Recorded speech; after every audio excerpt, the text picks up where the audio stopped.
Everyone, welcome to the Fandom Post Radio Podcast. I am your engineer, Kate, and joining me this week is a very echoey Kestrel. Hello. Oh, that was good. That was actually pretty cool. That was amazing. Yeah. That was pretty cool. And Kane is here. Yes, I am also here, but I don't sound nearly as echoey and fun. And Kestrel is echoey because he's about to uproot his entire life and teleport into another dimension. Correct. What's your isekai dimension look like? I mean, hopefully it has all my shit and it's not destroyed. That's all I really care about. But I'm planning on walking out into the street and waiting for a truck to come by so that I can get hit by it and end up in another world. Nice. Yep, that's the plan. If your stuff also gets hit by a truck, does it end up in the same place? I mean, hopefully I get hit by the truck carrying all my stuff. I think that would work out best. Oh, that is, yeah. Because then maybe it'll just teleport with you. Yeah. Who knows? Yeah, your harrowing story about moving doesn't sound like it's any fun at all. I mean, when Emily and I moved into our house here, it was a nightmare in its own way because of COVID stuff, but it wasn't dealing with the pods people nightmare. Yeah. It was dealing with this company called, I think, like a moving company. I don't think it was called something along the lines of like College Hunks Haul and Junk. Yep. I feel like every area has one of those. We have a couple of them, and I can guarantee one thing: they are not college hunks. That's so disappointing. Yeah, your nightmare dealing with poor customer service and completely inept scheduling on the part of the company trying to schedule the shit is like brought to mind the horrible bullshit my sister is going through with her vehicle, where she brought it to it every time she brought it back to the people to get a thing fixed, it came back worse. So on the fourth time of finally bringing it back to the dealership and being like, "You're killing my car," the girl at the front desk was like, "Yeah, that's because your car has a class action defect in it. Call this number." And when the front desk girl at the dealership is telling you this, you know shit's fucked. So hopefully she'll get a new car out of this deal on the company's dime because they've fucking sold her a broken ass car. Yeah, that sounds like sold my car about an hour ago. Nice. Wow. Did you get a pretty penny for it? No, my car is not worth a pretty penny.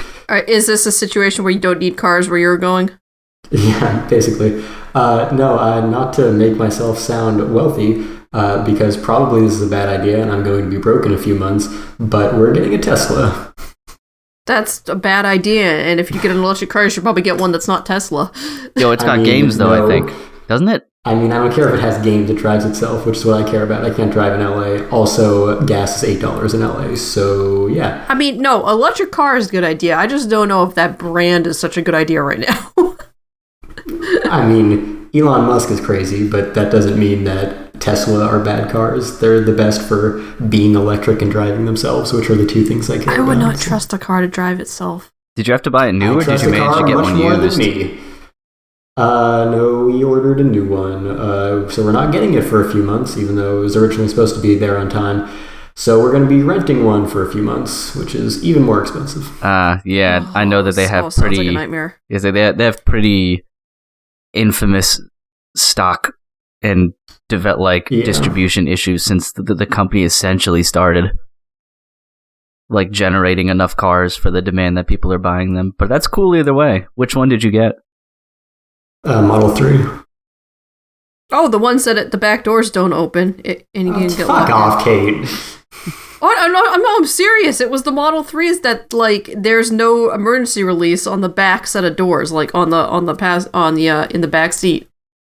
Oh, this is I've okay. So this driven is still real one that cars has. for my whole life, and they fucking suck. So I will take a robot car. No, I mean, I'm not saying don't take a robot car. I'm just saying that the Model 3s, they just point out when there was that car that got locked and caught on fire, that the Model 3's back seats have no emergency locks. I mean, emergency exit latches in accessible areas. You have to basically pry off of a speaker cover and do something else to get out if that was an issue. But you guys don't have any kids, so that's fine. I would say if that becomes an issue for me, my chances are just about as good that I will get isekai'd after that death. So no worries. Yeah, I mean, That's what they certainly still look cool. This is the one that still looks like a car. The other ones, there's that one model that kind of looks like a big bean. Mm-hmm. I mean, I kind of like jelly bean shaped cars, but like there's the ones with the DeLorean doors. Oh yeah, there's the fucking Cybertruck. Nobody fucking buy those. Is the Cybertruck even real? I think so. See, I don't know if it ever actually got anywhere close to production or not. I don't know. But hey, that's cool. Buy what you want, drive what you want, or don't. I guess in this case, because you won't be. That's weird. That's weird to say. Drive what you want, except not. But I'm looking up the best electric cars. They still rate the Tesla Model 3 as the best electric car right now. Yeah, suck it. It can go fast too. I guess that's it. It is kind of jelly bean shaped. That's pretty cute. Dope. Kind of reminds me of my Corolla, shape wise. Sold out until 2027. Yeah, it looks like a normal ass car. I just don't like. I don't like Tesla. I don't like the fact that Tesla named themselves after Tesla. Well, I have good news for Kate. I didn't buy you a Tesla, so Thank you. I appreciate that. I wouldn't want a sad. Kia either, and the other number 2 was like a Chevy Bolt, and I don't like the look of that car. That's stupid. I'm mad. I don't like car. Kate's just gonna get an electric monster truck. No. That's gonna be it at the end of the day. Cybertruck, baby. Just wait until 2027. Why are these cars so fucking expensive? How much is the Tesla? You don't want to know. Yeah, I think so. I think it depends This on how you website says, quote unquote coming design it. soon, MSRP. Yeah, I did like the cheapest options. You still don't want to know. I don't want to know either. Hey, but you're getting that sweet lawyer payout money though, so Yeah, hopefully. hopefully. That's a thing I shouldn't discuss in a public forum. No. Don't discuss that. Well, with that case, why don't we just shift into seeing if we have any news to talk about? I know there's one pretty big piece that is still rather esoteric, and that is the continuation of the Hunter x Hunter manga, thanks to, what is it, a Twitter message or something with just a picture? Yeah, a tweet that was just a picture. Yeah, a Twitter message. That's how you know that I really interact with that social media platform. Yeah, it was a tweet. A Twitter letter. Yes. Yeah. Togashi just did a cryptic tweet, and then Yusuke Murata, who is the artist of Eyeshield 21 and One Punch Man, had to quote tweet it so that people knew that the original one was real and actually Togashi.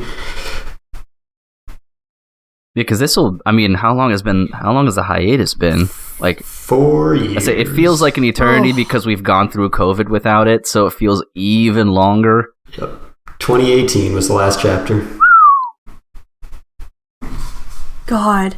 Well, he had mainly taken a break from his health, right? Like, he's had off and on health problems for, like, mess. forever. Yeah, that's how it's always been, yeah. Because even, we haven't had a chapter in 4 years, but before that, it was always on hiatus anyway. Yeah, because I remember at one point he had, like, a little blurb or something in one of the chapters, wasn't it? Where he's like, I have to crawl to get out of bed. Yep, not good.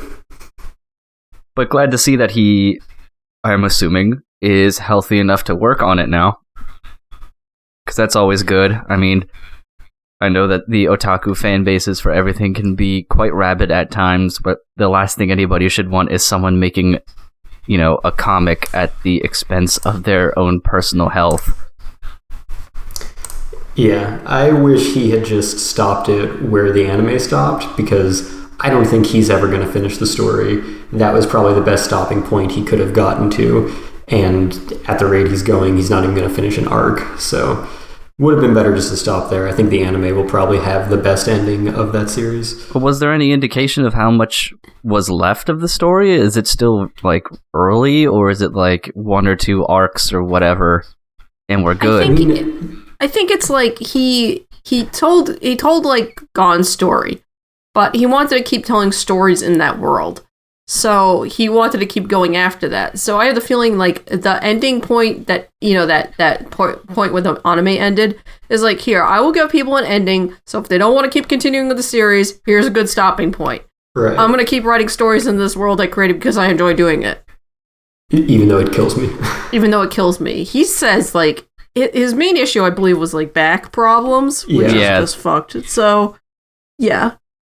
Yeah, and like, the story of Hunter x Hunter doesn't like have any overarching plot, so like nearly any arc could have been the end of the series, so there's no way to speculate on how much is left of the story. But like Kate said, and like I was alluding to, the end of the anime is basically where Gon accomplishes what he set out to do at the beginning of the series, so that is about as good as you can get. But yeah, he could keep making stories forever, and it would not be any more of a conclusion, I would think.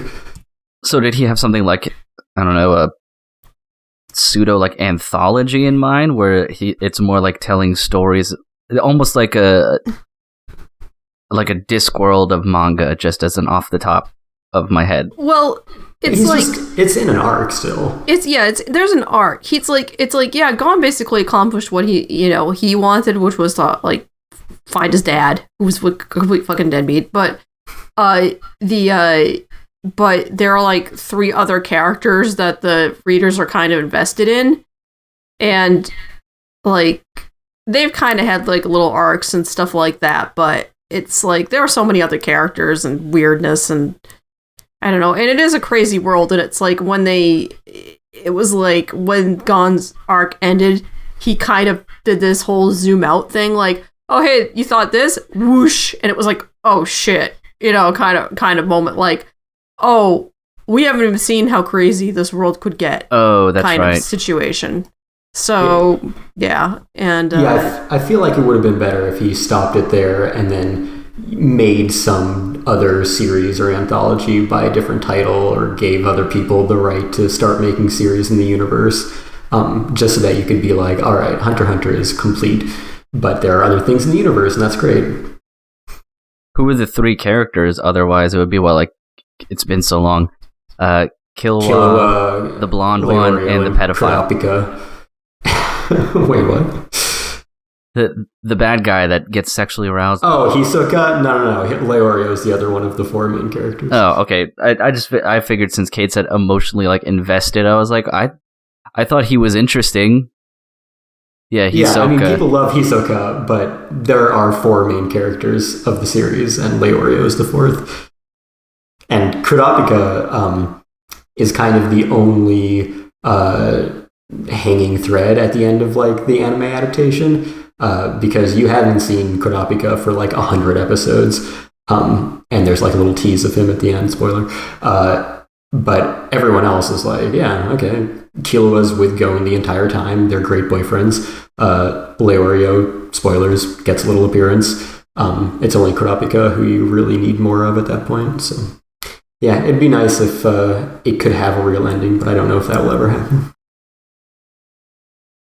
I guess we'll have to see how long he holds out on this the second time around. I think I would agree with your standpoint, though. Like both of you, basically, it's like it has a good ending there. Why not almost turn it into almost like an anthology and have the other people work on it, and then you could, I don't know, work as a consultant of sorts, right? Like to make sure that at least the world that you generated, the lore of it, is being followed to your liking. Let's say to whatever you believe is proper. And that would make for a kind of a cool series then, too, because then you do end up with a sort of like Discworld-y type thing where it's like all these different stories take place in this one setting, and maybe some of the characters interact with each other, but you could get so many different like art styles and storytelling styles out of this, quite rich universe. That would be a cool sort of experiment, which I don't know if anyone's ever tried that before.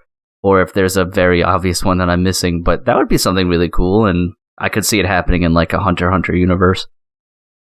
Yeah, manga are, just so tied to the one original creator that it almost never happens like that. Like, you can have anime adaptations that branch out a little bit, but yeah, there's nothing really on the level of like Star Wars, where it's like everyone can make their own contributions to the universe and they're all canon.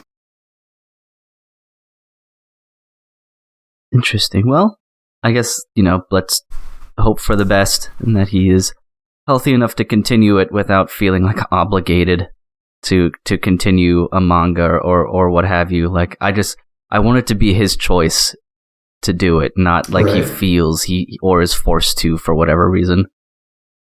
Yeah, like I said, after Miyota died, if there's never another chapter of Hunter x Hunter, I want it to be because Togashi decided to do what was in the best interest of his health, and not because he decided to try to make another chapter and killed himself over it.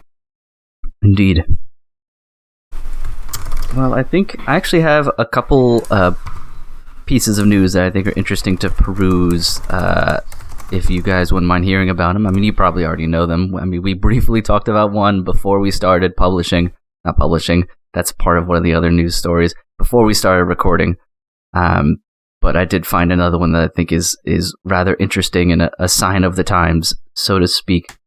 And that is that 7 Seas workers are forming a union. Hell yeah. Cool. Yeah, I was, looking through, various websites for anime stuff, and I was like, oh, here's another one, because I know that, in 2022 we're seeing a lot more unions pop up, whether it be Amazon or Starbucks, or I believe a video game development company, the QA testers have voted to form a union as well, which is quite interesting. But the 7 Seas workers are forming a union working with the Communications Workers of America.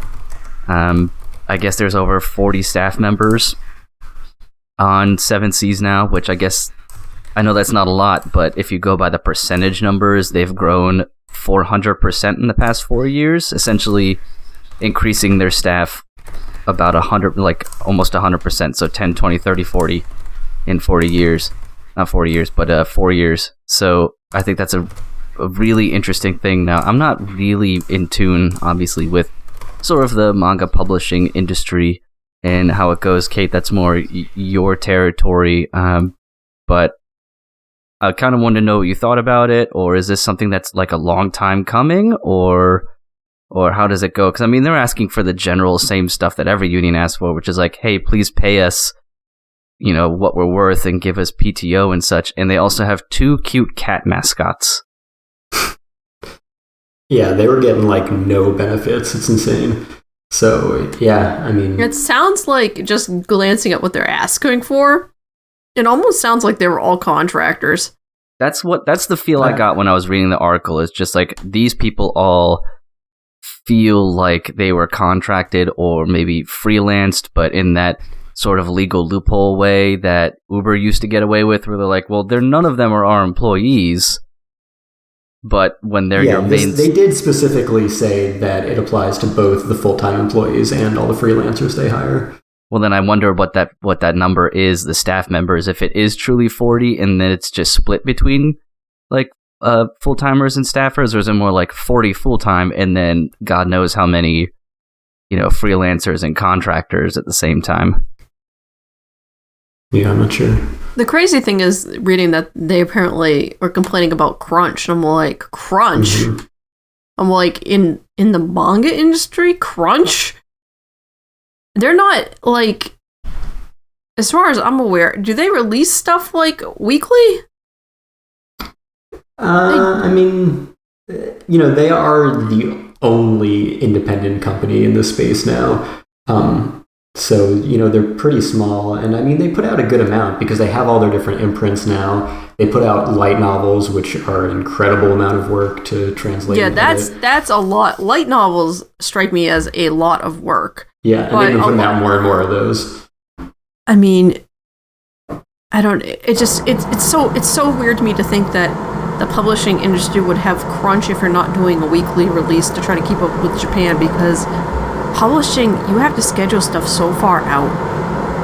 And usually, like, I don't know, that's just mind-boggling to me. I mean, okay, I lived through about as crunch as you could get in a publishing industry, which is when I when I worked for a company in a department that was putting out 32 newspapers in 1 week.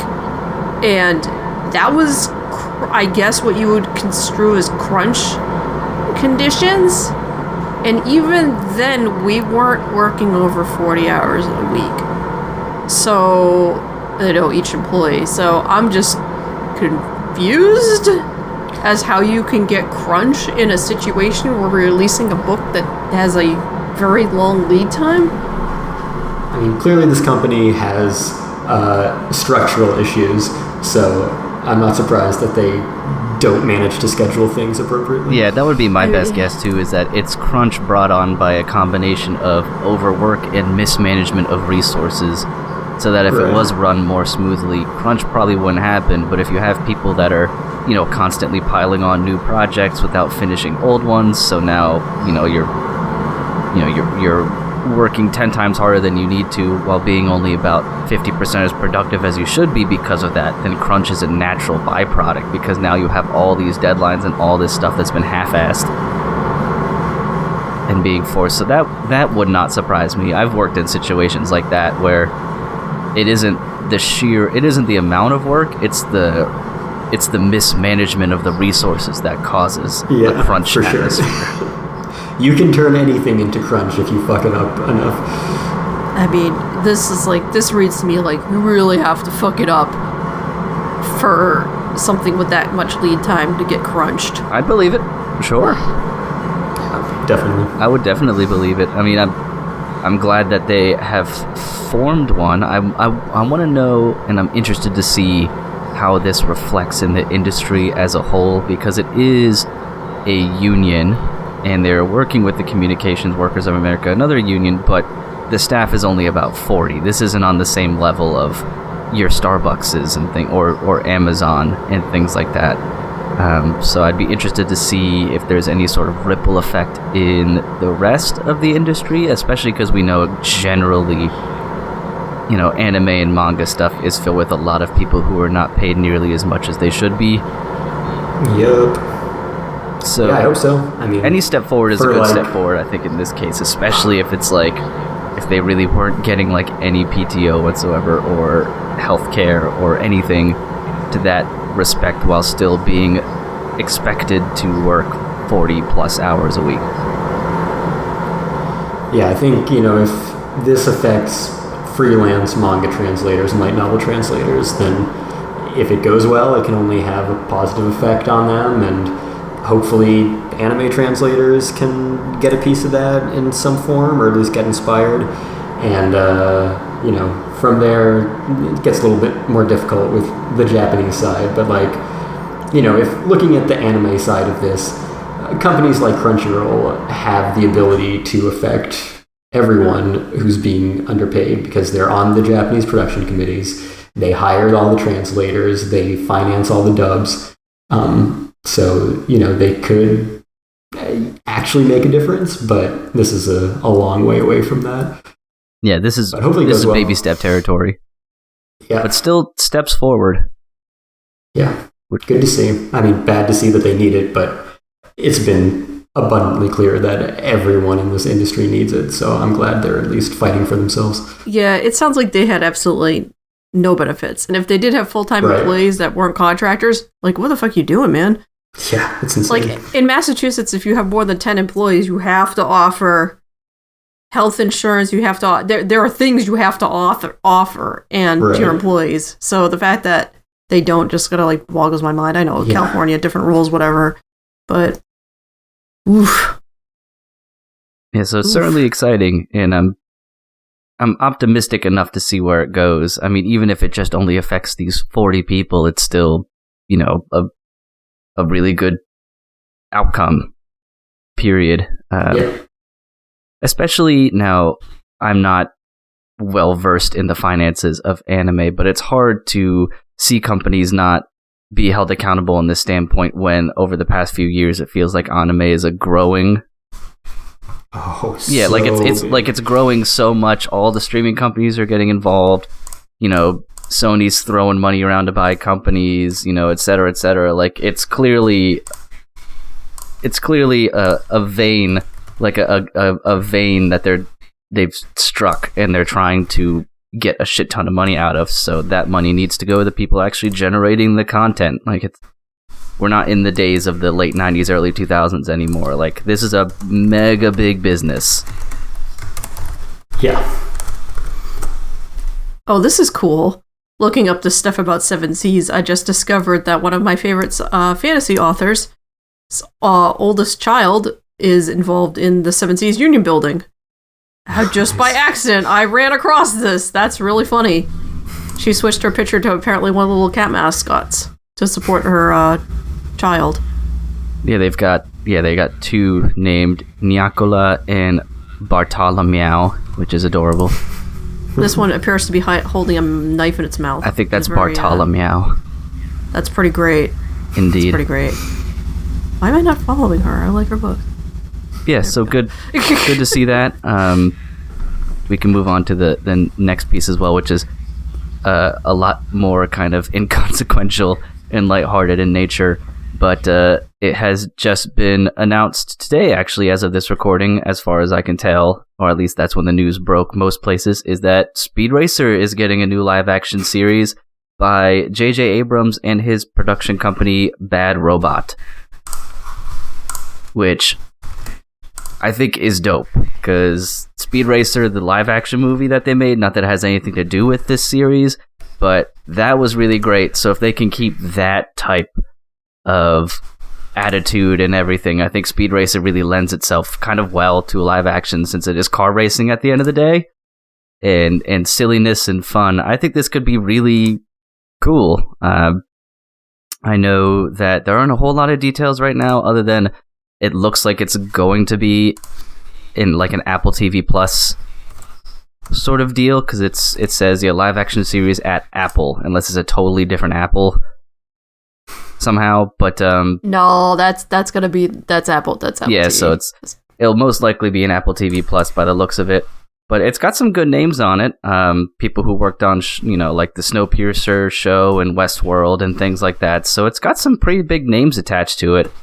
It looks like JJ is serving as executive producer and not so much like a director or anything like that. So he is the purse strings at this point. But yeah, I think that's pretty exciting. It's always cool to see old properties like Speed Racer and things like that kind of, every once in a while get their own second shot over here as well, since I don't think there's been anything live action-y since that movie with the Wachowski siblings, and that may have been like fucking like 2007 or something like that. Yeah, something like that. So it has been quite a few years. But yeah, I think that should be pretty fun. And I would imagine this has one of the better shots of actually getting made because of all the people involved and the legacy of it. So that's how they all start. They're all going to be produced by all these big names at first, and then they end up with nobodies. Yeah, I guess it's a part of a deal between Bad Robot and Warner Brothers, in that, according to the article at least, it has been in the works for quote-unquote years. I think Warner Brothers put out... Did they work with Bad Robot, A Person of Interest? I can't remember. It's been a hot minute. Because Abrams and Bad Robot were also announced to produce the live-action Your Name 5 years ago, and nothing has moved forward with that. So, that's how these things go. I feel like a live-action Your Name could not live up to the anime, and I didn't even like the anime all that much. I mean, none of these are going to live up to their source material. None of them have so far. The Speed Racer movie does. Okay, well, I mean, I guess when your source material is Speed Racer, then... Hey, don't discount it. It still counts. Classic anime. Still works. Yeah. And I think for the most part, the Alita movie lives up to its source material as well, as much as you could expect. That movie is legitimately enjoyable. even with the Uncanny Valley bits. Yeah, Bad Robot works with Warner Brothers a lot, or they has in the past. So that's not super surprising in any way, shape, or form. Mm-hmm. That they would have some kind of deal. Gotcha. Like literally, I think they've been working together for years, like years. Yeah, it looks like we may not have had anything Speed Racer-y like that was new apparently since maybe like also around 2008, 2009 with like a really weird looking show called The Next Generation, but it looks like it was made in MS Paint. So not a super big pedigree of attempts to recreate Speed Racer outside of the Wachowski movie and obviously the original. And then I think there was another called Speed Racer X, but that like reeks of early 2000s anime, depending on how you feel about that. But yeah, I thought that would just be fun to bring up because it's cool and car racing is fun. But yeah, that's about all I have for news personally. Like scrolling through, there's a lot of stuff that's marginally interesting, but nothing that's like really coming at me or anything like that. But yeah, was there anything else that you guys wanted to talk about in that respect, even if it's just like a personal interest? I am trying to think if there's any news that I might have missed in the last couple weeks, but I can't think of anything. We do have a news doc that I have news items on that we have not acknowledged. Wait, I just had it up. I didn't see anything else in there. Well, bust that shit out then. Speaking of Makoto Shinkai films, his new film, Suzume no Tojimari, has been licensed by Crunchyroll and will be released in theaters worldwide in early 2023.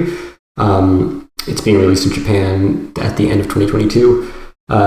This is pretty surprising because not only did G-Kids get his last film, but they just licensed like all of his previous films that had gone, that their licenses had expired from other companies. So surprising that they didn't swoop this one up. I'm guessing that Sony just put some Sony money down for it. Yes, I imagine they backed up that Brinks truck. Yeah, because like G-Kids has beaten out everyone for getting anime movies for the past like 5 years because, Funimation used to get all the Hosoda movies. They started getting all of those. They get all the Ghibli movies. Basically any standalone anime film now just defaults to G-Kids. So the fact that Crunchyroll got this one after they swooped up all those other Shinkai movies means that, Sony must really want it and is putting out a lot of money for it. Well, Shinkai, his stuff has been licensed in the past by all sorts of different people. Right, so, but I'm saying, basically since Your Name, G-Kids has licensed like every standalone anime film, including the later Shinkai film. And then, like a month ago, they went back and licensed every Shinkai film that had been released by someone else. True. But they do tend to, they are one of those people that will swoop in after and grab, stuff as soon as they can. So no question they were in the bidding for this, but Sony just cared more. So here we are. And I don't know exactly when it'll be, exactly how long after the Japanese release, if they're going to get like early streaming rights. It's by default, I feel like we still think about Crunchyroll as a streaming service, but they are in fact just Funimation now, so this could basically just be thought of as a Funimation acquisition. Yeah, at first I'm like, what? And then I'm like, oh wait, Funimation, okay, okay. Yeah. But I'm glad that they're getting it out quickly because that's the quickest turnaround for a Shinkai movie so far for American theaters. And Sony's doing it worldwide. They've got their own branch in different countries and regions outside of Crunchyroll. So good to see that happening quickly. Do we know anything really about what the movie is supposed to be about? Doors. Did you say doors? Yeah. Oh, it's got a door motif. That's pretty much all we know about it. Because I'm gonna, I'm going to assume that it'll be, like a doors motif, and then melodramatic teenage love or something. Probably. Safe to assume. Yep. Painful sense of longing. Yep. Kind of the calling cards, beautiful sky shots. Absolutely. So I wonder, Kestrel, what do you think personally is the risk, depending on how much money they paid for it, of overvaluing this movie based off the success of Your Name? I mean, I feel like we've already kind of gotten the post Your Name experience. Like Weathering with You was already hyped up to be the next Your Name and wasn't, which anyone could have reasonably assumed. So I feel like now that we've kind of crossed that hurdle, the expectations are probably a little bit lower. Like they're definitely higher than they were before Your Name because he became an instant celebrity after that movie. But yeah, I mean, I feel like it's just kind of in the same vein as like a host of a movie or any other prominent anime film director. We should get a Blu-ray of those commercials he did for that construction company. I'm kind of surprised no one has licensed that. Because it's still very Shinkai. Yeah, exactly. I remember watching those. I was like, these are the most beautiful animated commercials for a construction company in particular that I've ever seen. Like, he did ones for a, like, cram school or something. And that was, like, his initial inspiration for Your Name. So there's some pretty important historical significance behind some of his commercial work. It's going to be like a special features disc Criterion style someday, and it's just going to be called like Shinkai Singles or something. Right. And it'll just be like one Blu-ray that only has like 15 minutes of content. They could pack it in, one of his films, because like what G-Kids did, which was just a direct lift from the Japanese release, which probably means that they licensed it as a package, was their 5 centimeters per second Blu-ray is going to have Voices of a Distant Star and She and Her Cat, which is exactly the same as the Japanese release. Ooh, She and Her Cat is sad. Yeah. So they could certainly do something like that if the licensing worked out. I'm sure they have to like talk to those companies that it was advertising for. But in theory, they could just pack it in with some movie. Yeah, that's cool. That's going to get a worldwide release, though. I mean, would it be like a Fandom event kind of thing, or is that like a G-Kids exclusive sort of deal? Like, I'm not really too familiar with works with Fathom. Yes, I didn't know if that was a separate company, because I only know Fathom events by going to see anime that also happen to be licensed by G-Kids already. No, Fathom does lots of non-anime. Okay, I think I recall seeing a poster at one point for like Fathom events for opera. Yeah, they do the like the riff track stuff, and they do the all the Met like opera stuff, and all the like Turner classic movies re-releases for X anniversary of classic film, all that kind of stuff. Yeah, and other anime properties that aren't through G-Kids as well. So I know Crunchyroll it's the same company as Funimation now. So Funimation has had its history with anime film releases, some of them through Fathom, some of them not. Crunchyroll has had some of their own. I don't think they've worked with Fathom, but they've all been pretty limited releases that they've done. So yeah, it could go anyway. I think for a film like this, I think it's probably going to be a slightly bigger release. And they probably won't go through Fathom, like what they did with Demon Slayer movie, the Jujutsu Kaisen movie. I guess that was a Crunchyroll post-Funimation merger example, and I don't think that was through Fathom events, so probably something like that since it's a bigger title. Cool. I bet at your new place there'll actually be a theater that you can go to. Literally all the theaters. You could take your pick. It's going to revolutionize your way of life. And I don't know if I should mention this, and I get free movie tickets. Oh yeah, that's cool. Yeah, that's like a house worth of value right there. Well, I get $300 a year, or 6 months, I can't remember. So they cap you a little bit. A little bit. It should carry me for a bit, but, you know, it's LA, so I could conceivably see a different movie every night of my life. Cool beans. Well, we'll have to keep an eye on that. I'm sure what'll happen is that movie will come out, and we're going to talk about it, and everyone's going to love it except for me, and then I'm going to be fucking crucified. Per usual. But it is what it is. I mean, one of these is going to be a hit.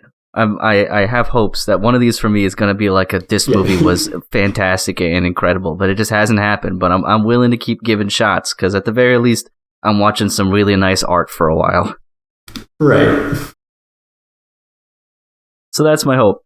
But yeah, I do hope that he tries something a little different this time because it was pretty obvious that he was trying to make your name again with Weathering with You.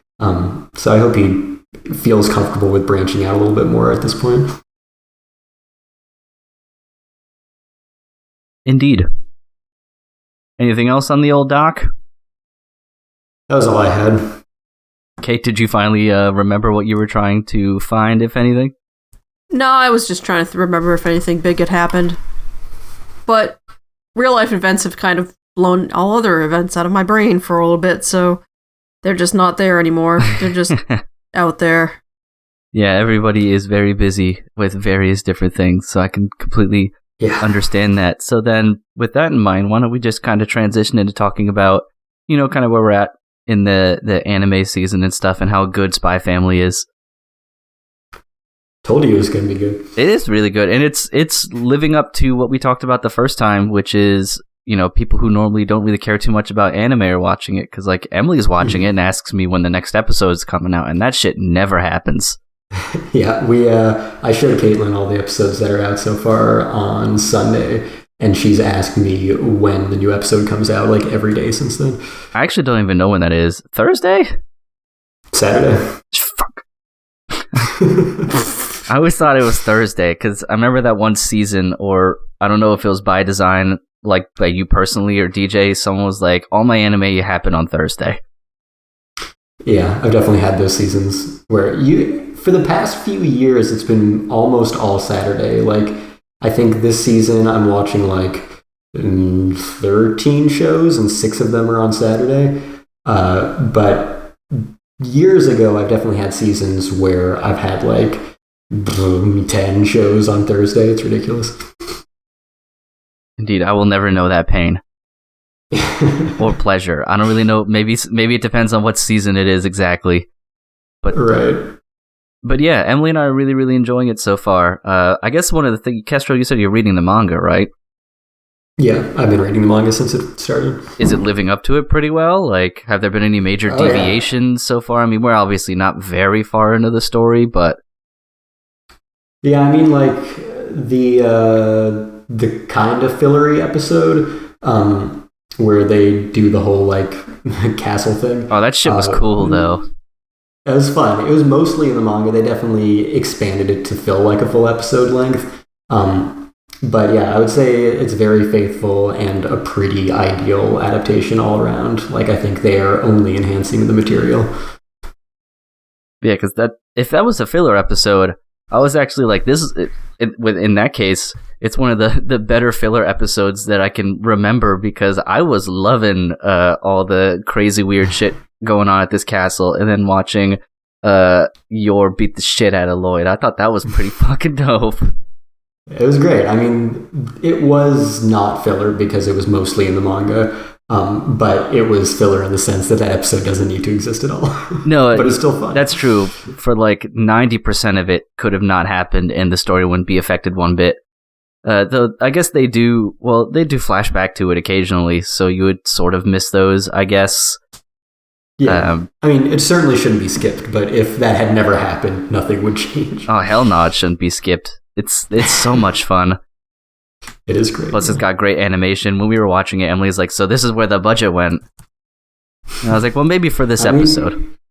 It's a pretty strong-looking show all around. Wit Studio and Cloverworks are definitely at the top of their game, and it's split core, so they don't have to, focus it all at one time. Yeah, it's been a lot of fun to watch. I'm glad we were concerned a little bit that the school Anya was going to, Eden, was like a boarding school, and that they were going to split the story in half, so you would get like Anya's half of the episode and then like your and Lloyd's half. And I'm glad they haven't gone that way, because even the school is dorms, like it is a dormitory school, but she doesn't do that. And I'm personally glad that that's how that went, just because I like they're the strongest when I think all three of them are interacting together and doing things, and having them have to split time like that too much. Like obviously there are going to be scenes where Anya is in school and, you know, Lloyd and Yor are doing their own thing, but I think those separate elements always come together really nicely, because she comes home from school and they have like a recollection period, like very family-esque, like how'd school go, or everyone's miserable because this thing happened at school. And you wouldn't really get a lot of those family moments if it was just like Anya's at school now and she gets to see her parents once a week. Yeah. Or whatever.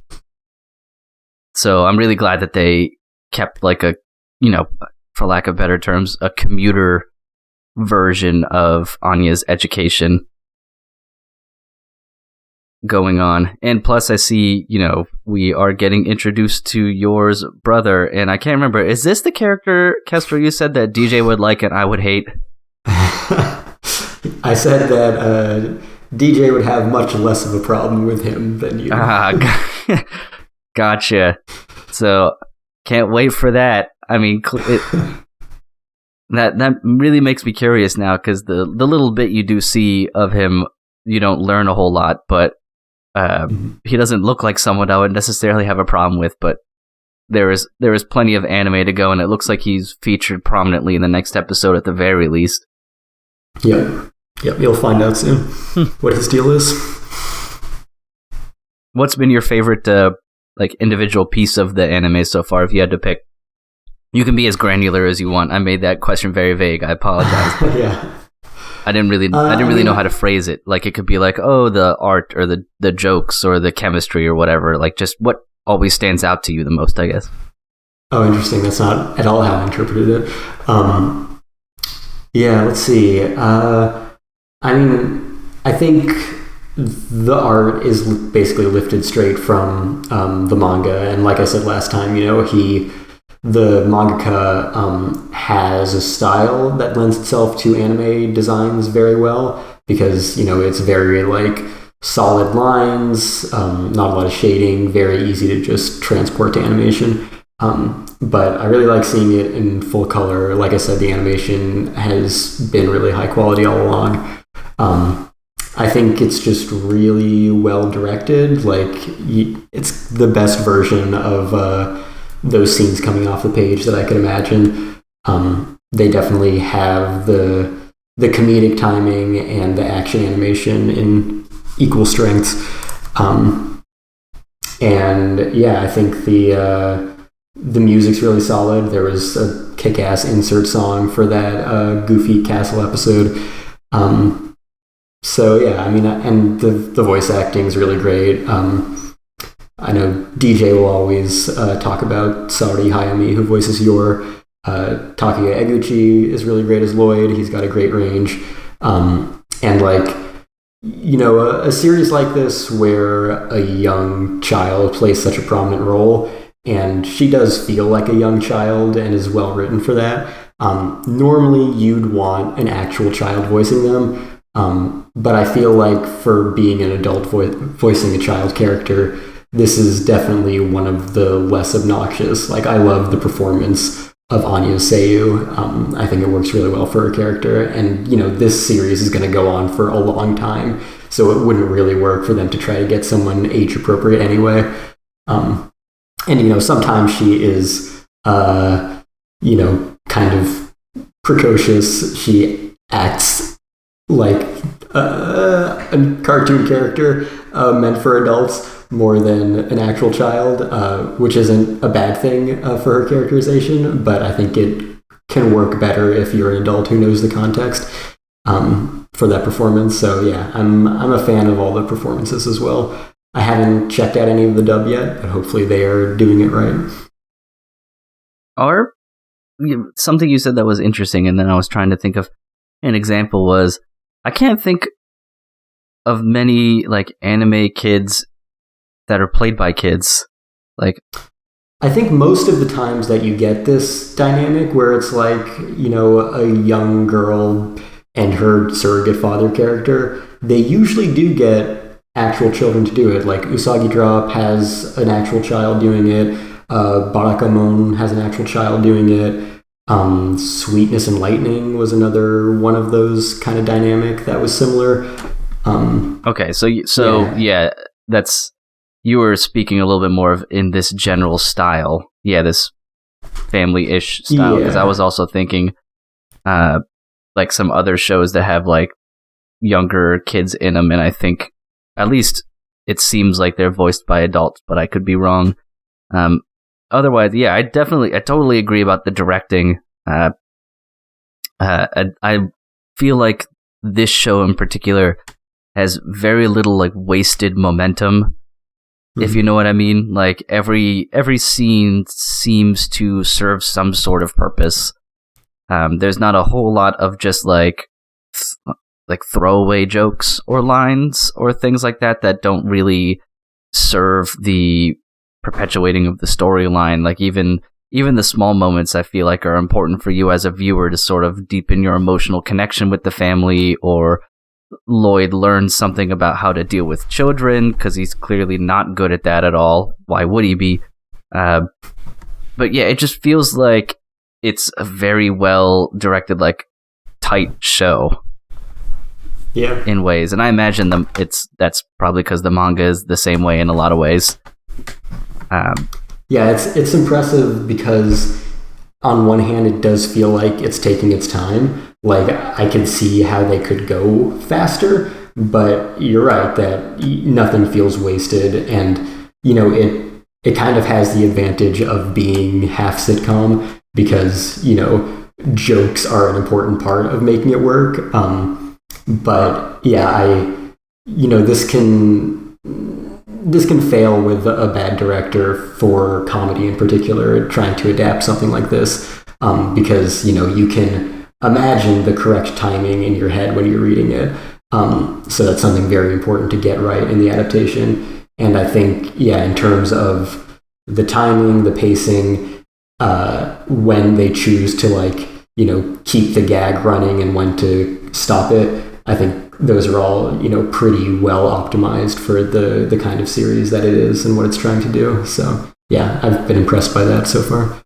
Yeah, I think the little sitcom elements actually serve to make the serious parts more sort of impactful in a way for me, as in like I need those sitcom parts as like breathers between it, because if it has a really good balance, because if it was too sort of sitcom-y and then the whole spy assassin thing is only like used as jokes, or if it was the other way around where they're together as a family and everybody just treats it as a business all the time without those like softer moments, the show wouldn't be nearly as good or impactful on you as a viewer. Like emotionally, it'd be much harder to establish meaningful emotional connections if it was swaying too far into comedy or seriousness. Like that, the show has a really good balance of that, so that you can appreciate all the characters for sort of how deep and multidimensional they are at this point. Yeah, I think the like really sincere moments are especially elevated in the adaptation. Like, I think they just do a really good job of just like, you know, showing Lloyd grow and become more human and have more sympathy and empathy for the people around him and his effect on them.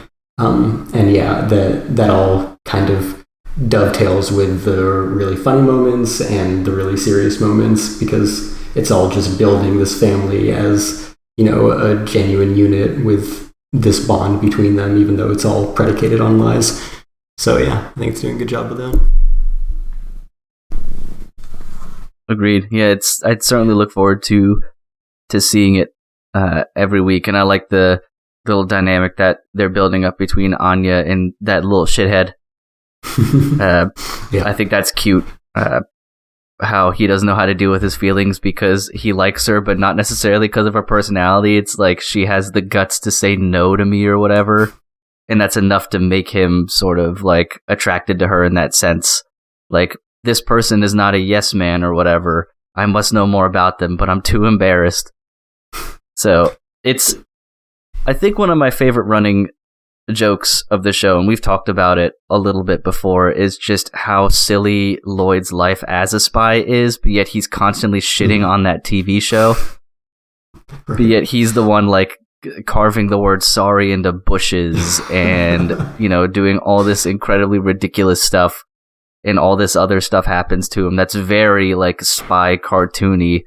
But then he's like, well, it's different for me because I'm a real spy, unlike that TV show. And it's like he's completely oblivious as to how funnily accurate the show actually is to his life if he were to sit down and think about it.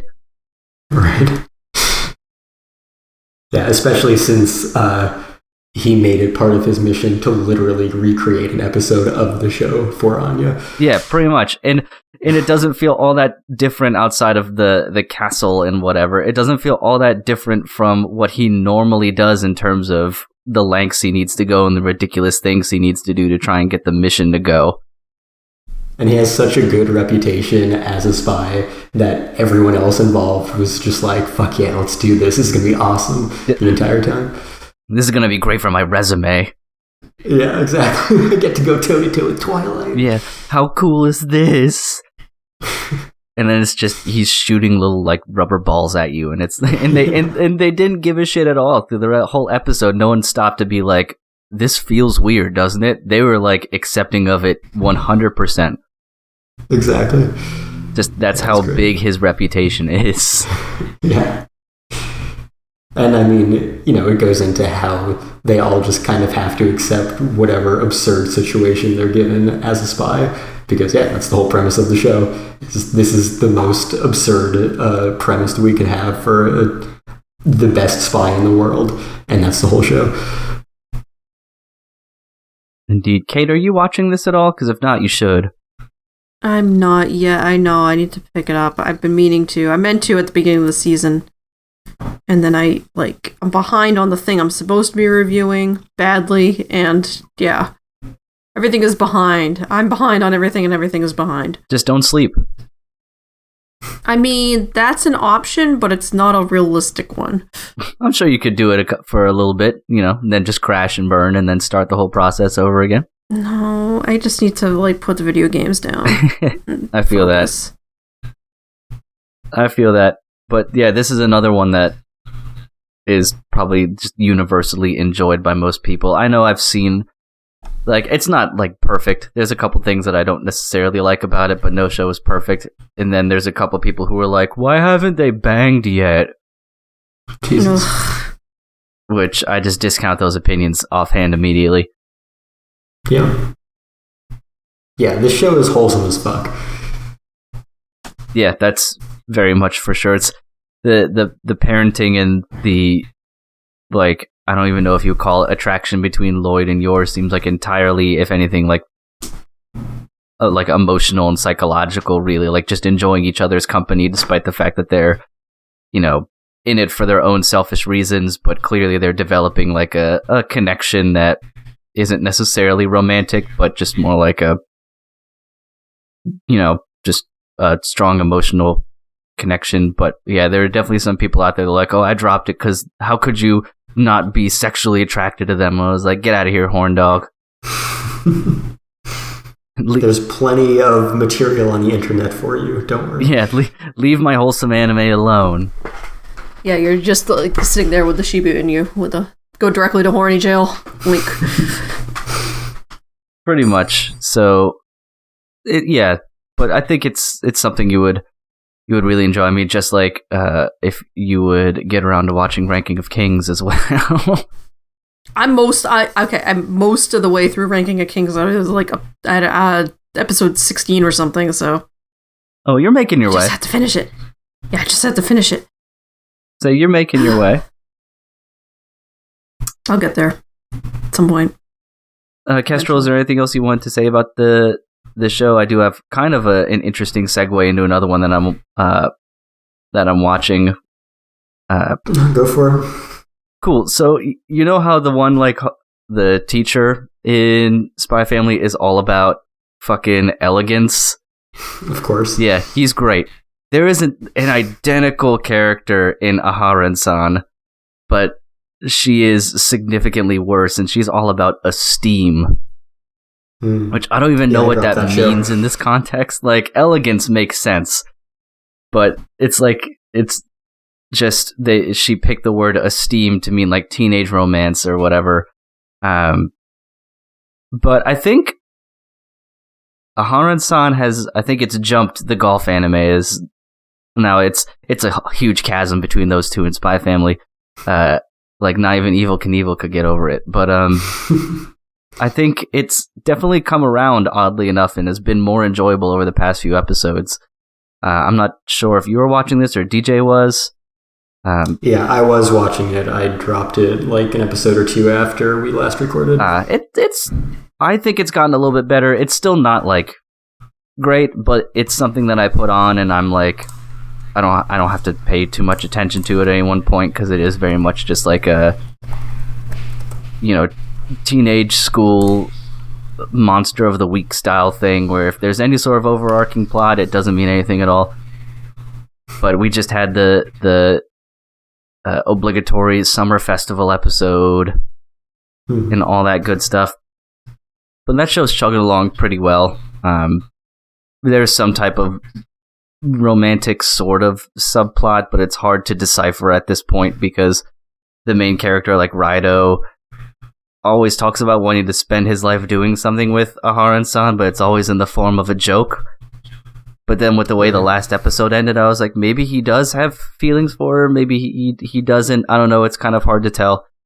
But yeah, that one's chugging along pretty well. I don't have too much to say about it, other than once they, I guess, got a couple more characters established, I don't know what necessarily made it better. I just found some of the jokes, and maybe after watching just the same ones hit over and over and miss, I'm now laughing at the fact that they're still trying the jokes, so it's turned into a Tim and Eric experience.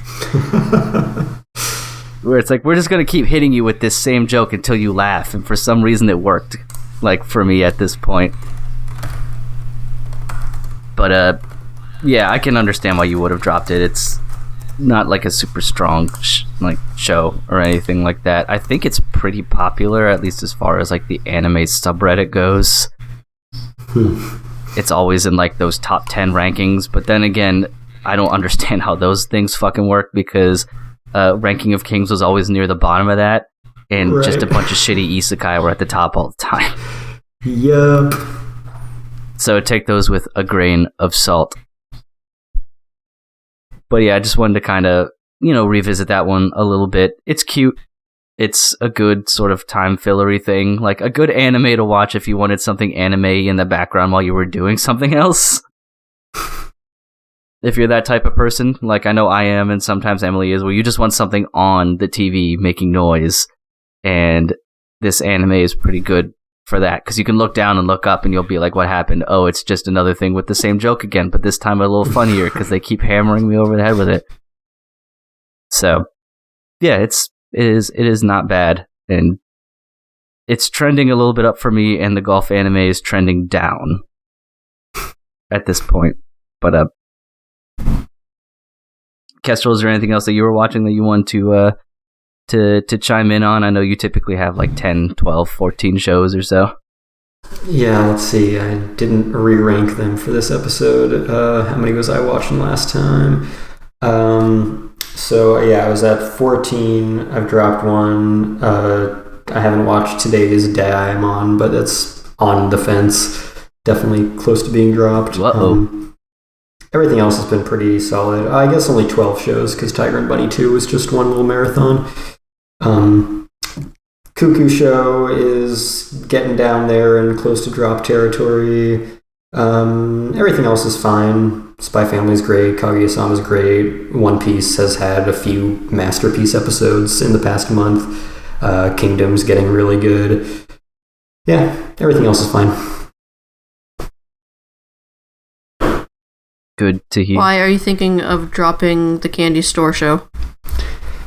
I mean, I guess I just don't care about the characters as much as I need to care about the characters 2/3 of the way into the show.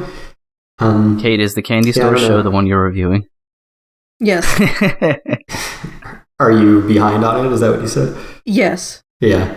Yeah, I mean, I've been, kind of on the fence about it the entire time. So yeah, I know. Yeah, I knew you were lukewarm on it in the beginning. Right. So not necessarily anything getting significantly worse. Just at this point, I want something to really make me care, and it's not quite getting there. But I might still watch it. It's been just good enough each week that I'm like, yeah, I'll give it another one. Ooh, that's dangerous territory for a show to be in, where it has to prove itself every single week. Well, it's not even that. It's just it's a very kind of just slow. Yep, here's the show. Be being nice to each other, doing nice things. Well, is that what it's about? Much stress. I mean, no. It's here's a candy. This person has this attachment to a candy, but that's not really the issue. The issue is we're trying to find this girl's father, but not really.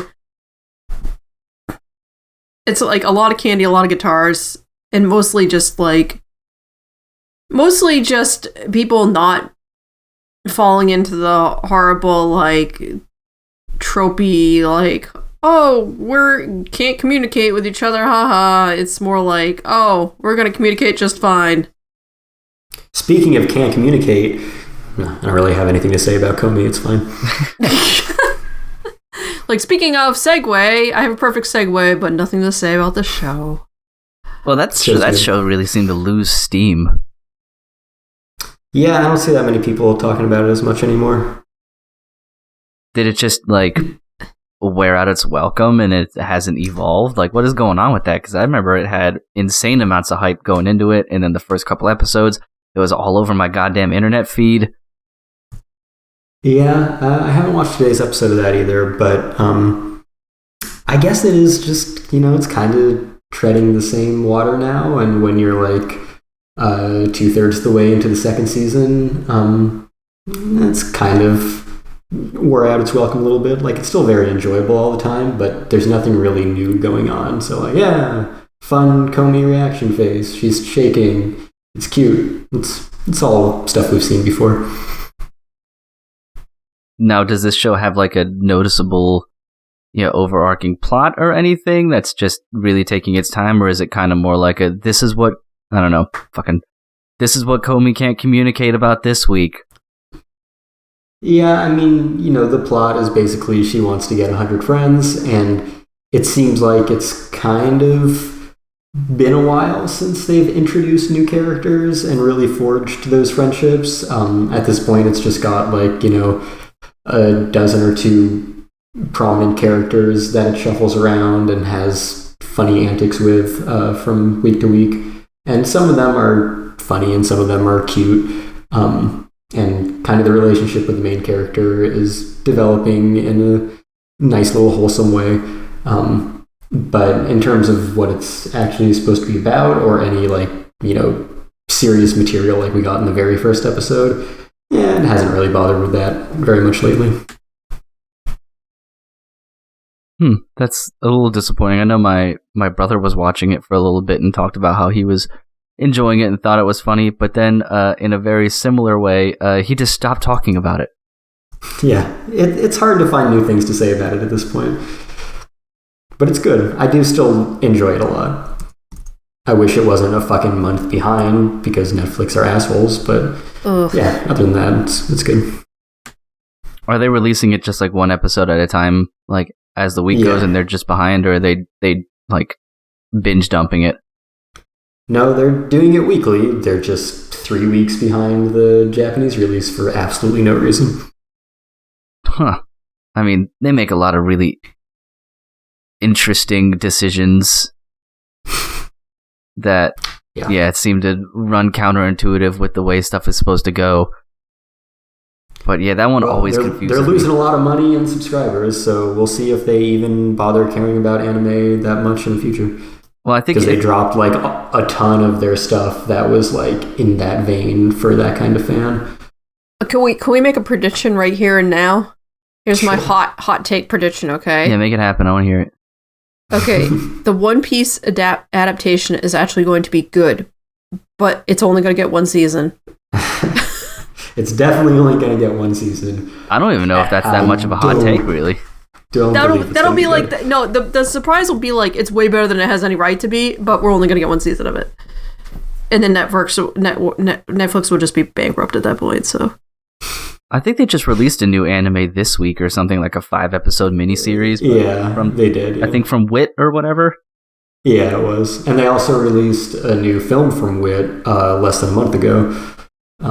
So yeah, they've had these partnerships in the bag for years, and obviously these productions take a long time to make. But in terms of just like licensing shit and like going real hard into anime in the future, I don't know if it's going to be their top priority, but maybe it's doing better for them than other things are. So who knows? We shall see. Yeah, and I know that they laid off a bunch of people from their animation like departments or whatever. Right. Yeah. Which isn't good in that respect, but that's just how it goes sometimes. Yeah, I could talk about the golf anime a little bit.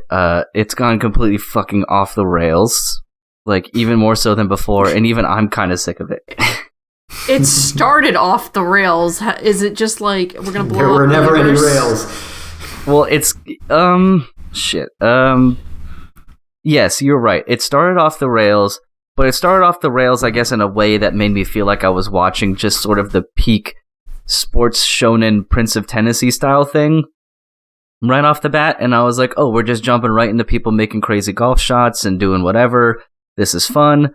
I'm enjoying it. But now we're getting to like organized crime and construction zoning laws, and then people playing golf with their lives at stake so that a casino can be built by the mob. Like, it's just, I don't mind the fact that it is over the top all of the time. What sucks, and DJ mentioned this last episode, and it's still true, is that you have no basis of caring about any of the characters because nobody has any meaningful backstory or development. They're just kind of there, and you're expected to care about them as they do the golf stuff. And you probably would if any of the characters like were anything more than two-dimensional, placeholders for golf to happen. Like what's best about sports shonen, especially ones that go over the top, is that they have some type of backstory or development that you're excited when they go over the top because you're rooting for them to win, like your Haikyuus and your Prince of Tennises and Free and stuff like that. You get attached to the characters so that when they break their own limits and barriers to succeed, you are legitimately excited along with them. That's the whole point of the shows. That's what makes them so uplifting at times, is watching them work hard and do this. But what Birdie Wing doesn't do is any of the legwork to establish that. By jumping right into everyone being crazy good, the best they have at this point are meaningless flashbacks to try and develop a story to make you care about the character when it's already way too late. Like, we are getting some background on Eve, and it's like, oh, she grew up an orphan and she got beat up a lot, but this guy sort of adopted her and taught her how to play golf as a means to use her for gambling purposes and whatever. Like, something that could be interesting, but it's just way too fucking late now, especially when they're trying to balance this with people are getting like blown up with bazookas all the time, and people are like, oh, the mafia is coming, but luckily we have golf to save us. Like, it's all discombobulated in the order that this should have happened in. And so it makes it hard to care about anything that's happening. Like, the golf itself is still enjoyable enough if you like golf. They're still playing it. That hasn't gone so over the top yet where they're like, I don't know, playing with golf balls that are actually live grenades and shit like that. None of that's happened. It's just more like we've gone way too far without establishing any reason why anyone's doing anything other than the most shallow thing possible. So even I'm kind of sick of it. Like, I wish that they would have not gone 0 to 60 so fast, because I don't even know how long this is supposed to be. I'm assuming 13 episodes, which I don't know how they're going to wrap up all this shit and have it make any sense by then, but I have no fucking clue. So yeah, I guess it's sort of like Comey in a way, where it's like nothing is happening despite things are happening, or at least nothing that you truly care about that evolves in any way. Like, it is what it is. Which is unfortunate, I think, especially because I believe this is like an original show, which are always welcomed in a way to keep, the creative juices flowing, so not everything is just an adaptation all of the time. But man, this one is not a highlight of that at this point. And I think that means a lot coming from someone like me who likes this shit most of the time. It's just too much. Right. Too much and not enough all at once. Yeah, if it's an original production, completely over the top, and a golf anime, and Kane does not like it, it's definitely doing something wrong. I think DJ would agree if he watched any more after the last episode. It's just everything that we talked about before has just been kicked up a notch in the worst way imaginable. Like, it stinks, and it's sad, because you don't get many, like, golf anime, period. I know we had, like, 2 this season, and that's a lot, and I would just wish that they could make one that's good, because I think you could. I mean, anime makes dictionaries interesting enough. They could make golf interesting enough, and maybe that's a part of the reason why this one didn't work out. Maybe the people who made the story didn't think that the golf part would be exciting enough, so they have to keep raising the bar in an attempt to keep your interest, when in reality, if they would just develop the characters who are playing the sport, the actual sport itself does not need to be as exciting. It's more about the emotional connection of the people playing the sport and not the sport itself most of the time. And I think they just didn't think that. They're like, well, these people are going to get bored with golf, so we need to keep doing more and more shit to make it exciting. And all it feels like is just putting lipstick on a pig, essentially. Mm-hmm. Because, like, I mean, Run with the Wind is really great, and that's a show about people walking fast. That's true. That's it. That's all that show is about. If you look at the sport, like, running is not exciting as a sport in the same way that your basketball, football, hockey or whatever, your high action sports with lots of, like, scoring and violence and whatever. It's just people moving their legs faster than usual. But that show is really great. And it's because the characters are really great. Yep. And this show just doesn't even attempt to make you feel anything for them outside of, like, the bare minimum. So, it's sad. There is a perfectly generic but pretty decent Production IG sports anime this season that I'm watching. Is that the soccer one? Yeah. I've been meaning to check that out, probably because I'll drop the golf anime. And I'm like, I need a sports anime that's at least going to be decent, and I don't know if I can do this one anymore. Right, yeah. What's it about? Yeah, definitely. It's just about this kid who's like, a super poor, small town kid with a soccer team of a bunch of people who aren't very good at soccer, and he's a really good scorer, really good forward, and he just kind of commands everyone else, and he gets, like, kind of scouted by this guy who's, like, the manager of this Tokyo Youth League that kind of grooms players to be professionals, and so it's about him becoming part of that league and just kind of, like, rising up from the bottom and getting over his own, like, arrogance, where he thinks he's so used to, being the one in control and everyone else just following his orders, and actually learning how to be part of a team and not always be the best one around or the most important one. So, yeah, normal sports show and shit, but it's pretty decent. Yeah, I mean, just from your description alone, it sounds like it's more compelling than Birdie Wing.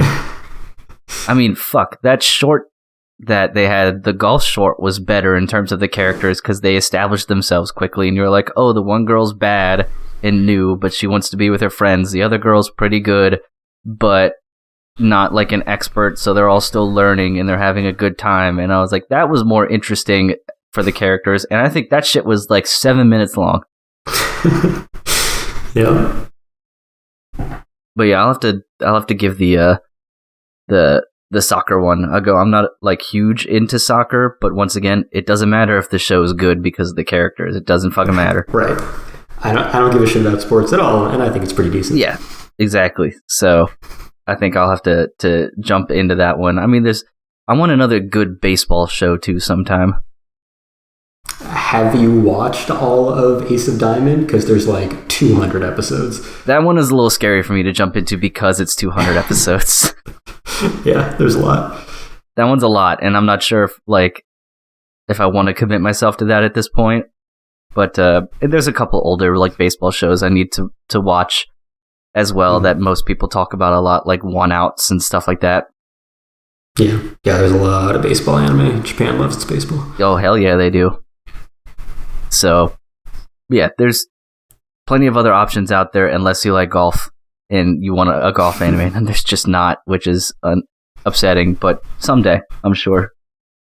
Someday, but, enough about that. That's about all I can say in terms of the thing. Is there any other shows? Because if not, I mean, we can kind of move into some recommendations and stuff and make this a little bit of a short week since we don't have the full staff on hand or anything of that nature. Yeah, especially since most of the shows I'm the only one watching of present company. So not that much. I swear to God, I'll be caught up by next week. Next with your one show.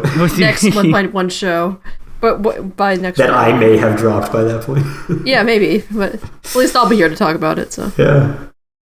That should be something you should keep watching it, Kestrel, just to hold Kate to catching up to it, so then you can talk about it.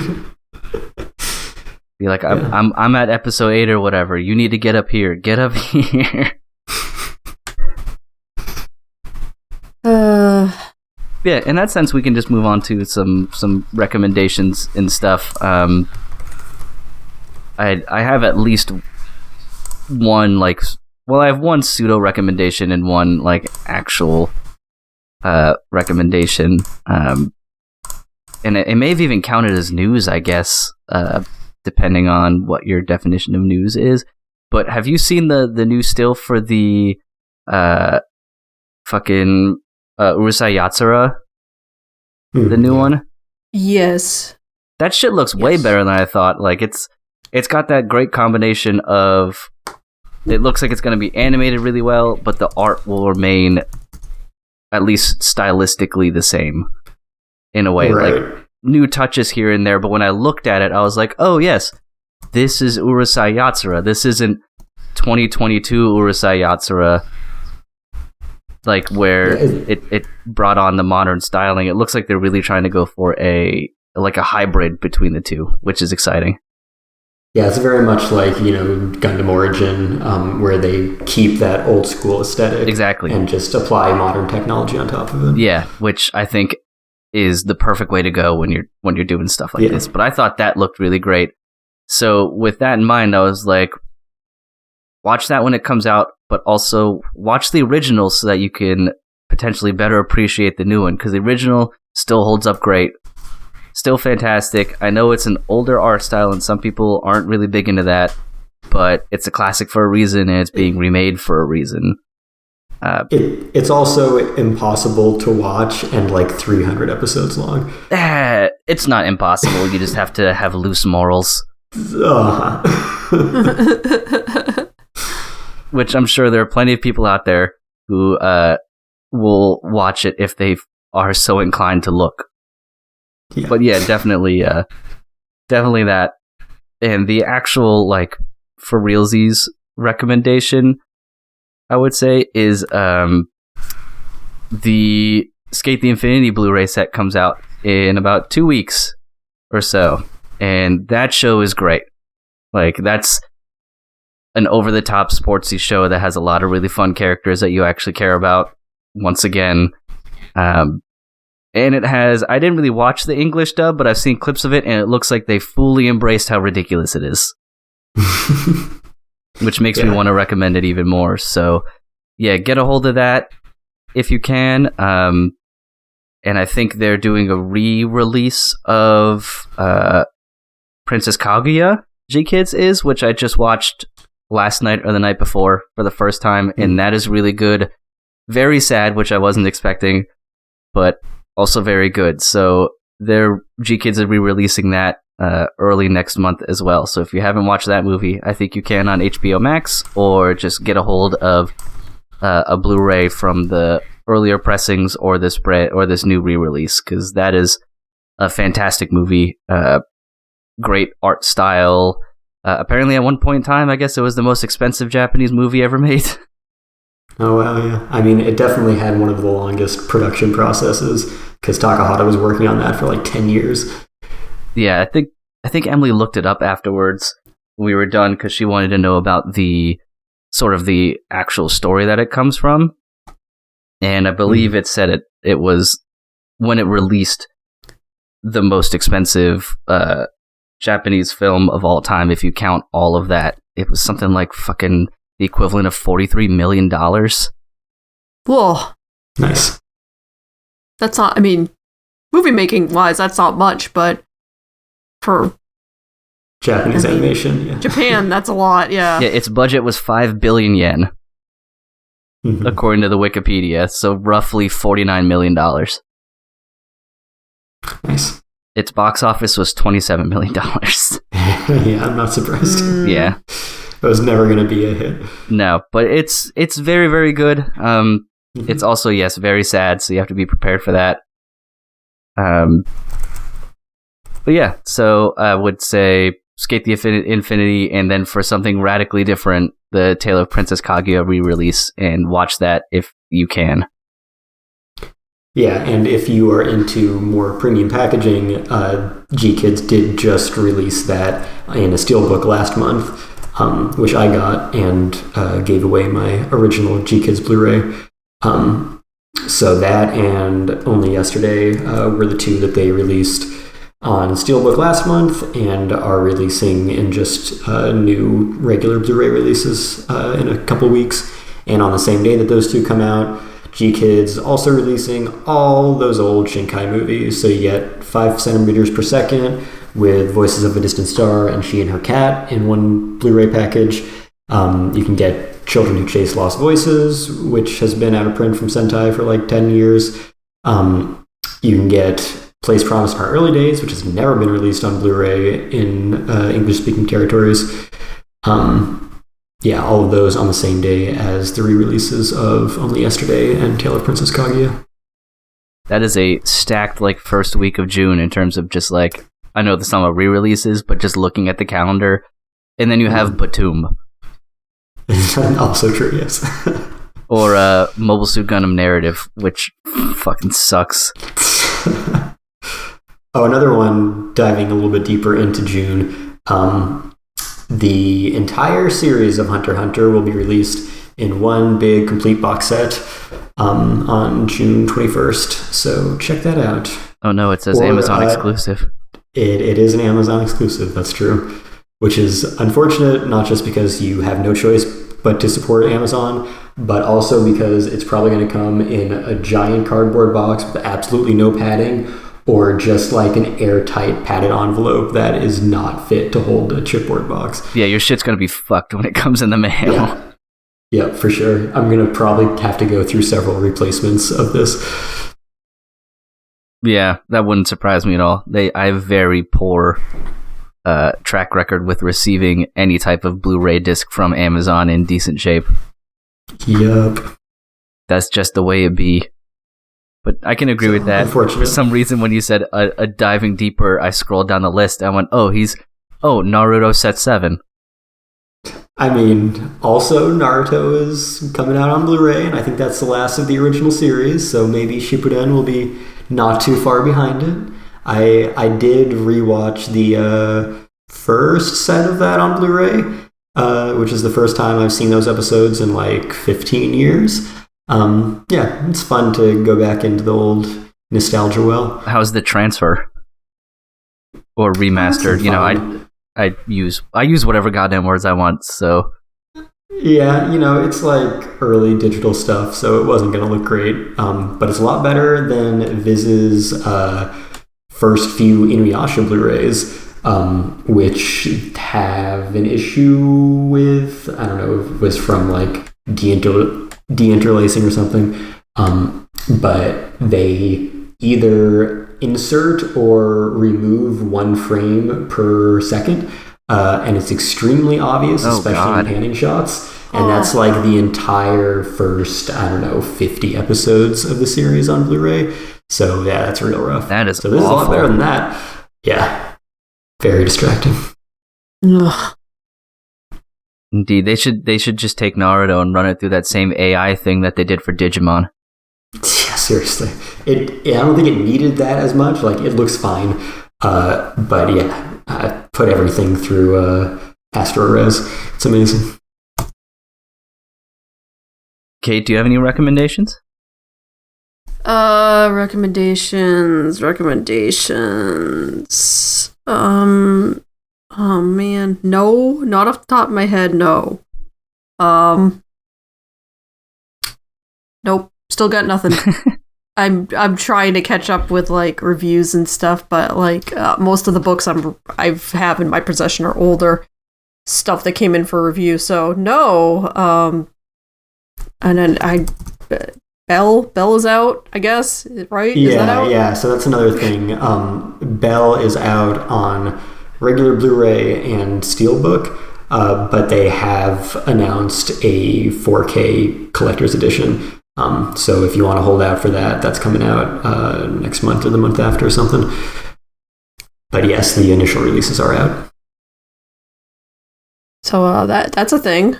I can recommend, I guess. Yeah, I need to see it still. I haven't seen it, so I probably should get a copy and watch it. I think I'm going to watch it with one of my friends, and we were just going to do like hosted a mini thing, because there's a couple that I haven't seen out of the collection that he hasn't, so we were just going to try and find a day and just plow through them. So, yeah, like Bell, obviously. I haven't seen Boy and the Beast. And then... yeah, I haven't seen that one either. There was like one other... fucking Mirai, I still haven't watched yet. Yeah. So hopefully at least one of those will be good. Yeah, those three are definitely weaker than the prior three. But there's some good stuff in there for sure. Yeah. But cool beans. Well then, I guess one more recommendation. Yeah, totally. Yeah, I think yesterday it was finally released. I haven't gotten my copy yet; it hasn't shipped. But who is it? The Empress, I think Kodansha, is doing a like big hardcover collector's edition re-release of A Silent Voice, the manga. So I think that is going to be in 2 books. I think the first one just came out yesterday or something. So yeah, check that out. I'm looking forward to receiving my copy. That seems pretty cool. I'm all about hardcover books and shit. I don't care how impractical they are. I love them. I mean, these ones, this is like the same, I think it's supposed to be kind of the same design as like their Cardcaptor Sakura books, which that just finished releasing not too long ago. So go get the rest of those if you're interested. But the problem is they're extremely tall, and I mean, I've run out of all my shelf space, but getting shelves that accommodate those are even more difficult. How tall are they in comparison to like those Ghost in the Shell Kodansha hardcovers? I have that set, and those are some tall ass books. I don't have that, but they are kind of the standard, tall book trim, like, strategy guides, coffee table books. Okay, so yeah, the Ghost is probably about the same size as the Ghost in the Shell ones. Probably, yeah. Yeah, those are rather not easy to shelf. Right. Yeah, I have definitely maxed out all of my shelving, especially the tall shelves, so I'm going to have to get some new ones to add more. Nothing wrong with that. And for some hardcover manga that is not stupidly tall, one more volume left of the Fullmetal Alchemist Full Metal editions. So that series is almost complete in that format, so go catch up on that. How many did it turn into? It's 18, because it's 1.5 of the original 27 volumes per Full Metal edition. So 17 are out so far, one more coming. Gotcha. That was one that I'm tempted to buy every single time I pass it at the bookstore or see it. But then there's also, where am I going to put these 18 goddamn books? Yeah. It's a bit of space. It's not that much, but yeah, it's a bit. Probably like a whole shelf. I'm sure if I really wanted to, I could make the room for it. I could get rid of some of the shit I haven't read or touched in ages, like my endless golf books or whatever.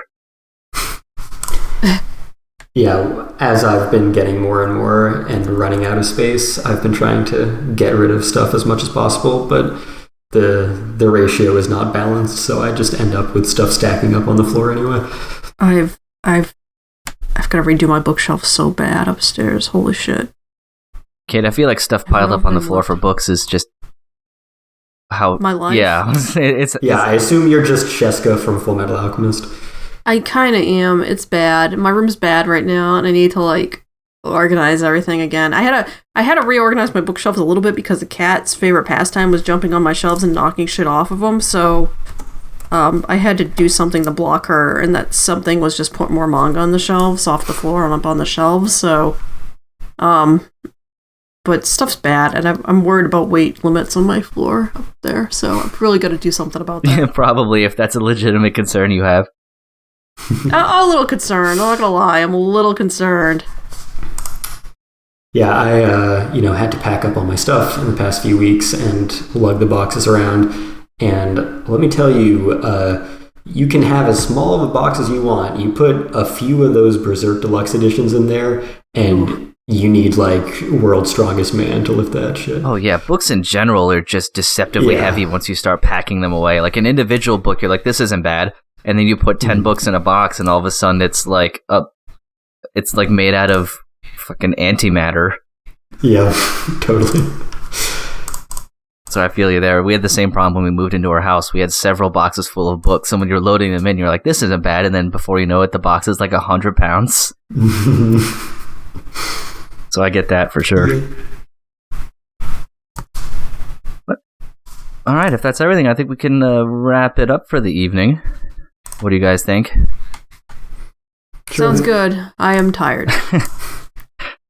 I believe everybody is tired nowadays, but cool beans. Well then, Kestrel, how about you tell us where we can find you and where we can find the podcast?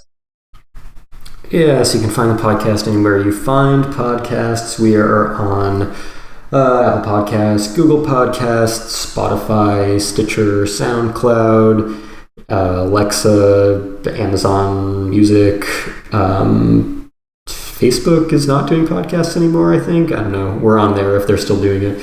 iHeartRadio, subscribe, rate, and review everywhere. You can also just find it on the site, phantompost.com. We are everywhere on social media at Phantom Post Radio. Follow us there, share our stuff, get in contact with us, Twitter and Facebook at Phantom Post Radio, as well as email, phantompostradio@gmail.com. And I'm on Twitter at FullMetalKilma. I don't think I've had any viral tweets in the past month, so nothing exciting there. Kate, how about you? You can find me on Twitter at SonicBug. It's mostly angry ranting at the moment, but that's to be expected. That'll go back to normal by the end of the week, maybe. And I'll be back to my normal posts about, art and manga and anime and whatever else I'm happy to be into. Very good. And as usual, you can only find me here, ranting about bad sports, anime, among other things. So, as usual, we appreciate everyone tuning in and listening to us and subscribing. And if you have any questions, comments, concerns, hate, send it my way. I don't care. Bring it all on. But until next time, thank you for listening, and have a good day, afternoon, evening. Peace out. Goodbye.